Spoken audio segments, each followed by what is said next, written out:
Hello, friends. I'm always a bit caught off guard when someone asks me about my dating life since Harvey passed away 3 years ago. No, I've never been out on a date, and no one's asked me out, and that's quite all right by me. To be honest, it terrifies me a bit just thinking about dating.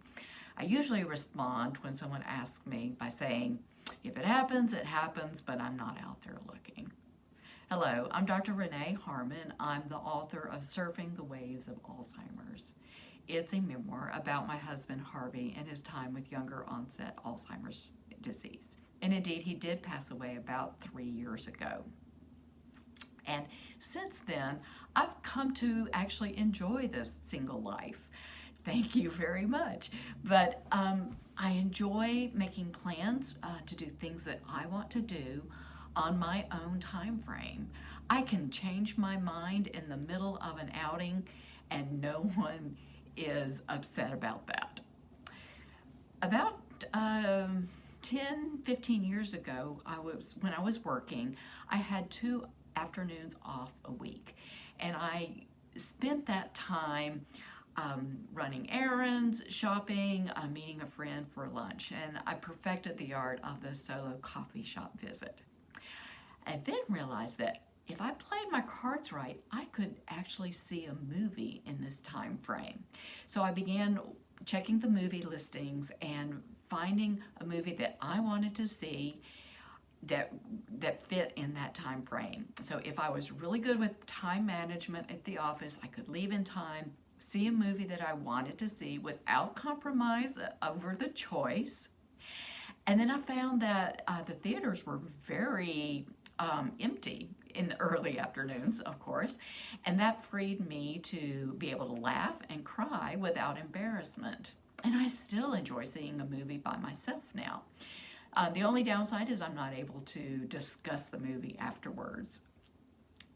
I'm looking forward to seeing live theater, dance, and music performances in the future. I haven't really done that yet so much. I enjoy traveling alone. I've mainly taken road trips and that involved hiking or going to the beach. So again, it's setting my own agenda, setting my own schedule, and it's fun to explore a new town and look for breweries and restaurants and museums and things that I'd like to do on my own and not answer to anybody else's expectations about what they want to do, right? If you've read my blogs for the last few months, you know that I enjoy hiking, and especially solo hiking, right? So I thought about joining some hiking groups, but that would entail hiking with strangers, and that's just not my cup of tea.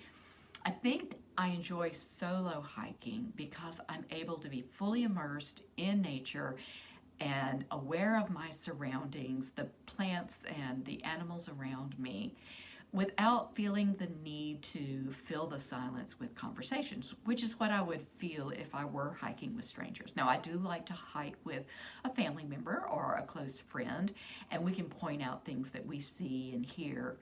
I really enjoy sharing what I see on my hikes on social media now.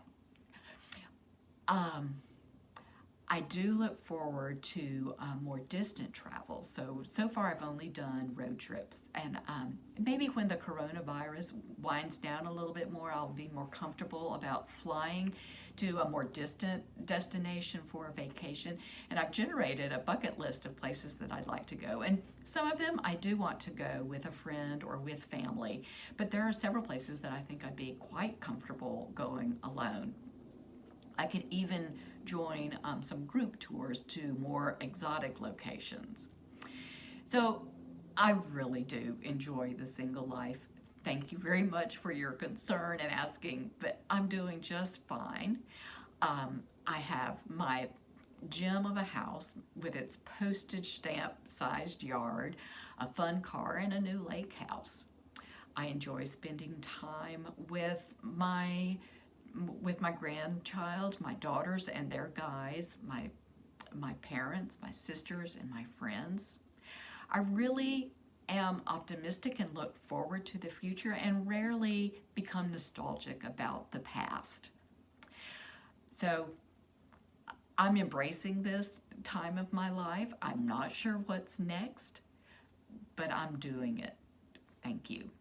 Be well and keep your balance.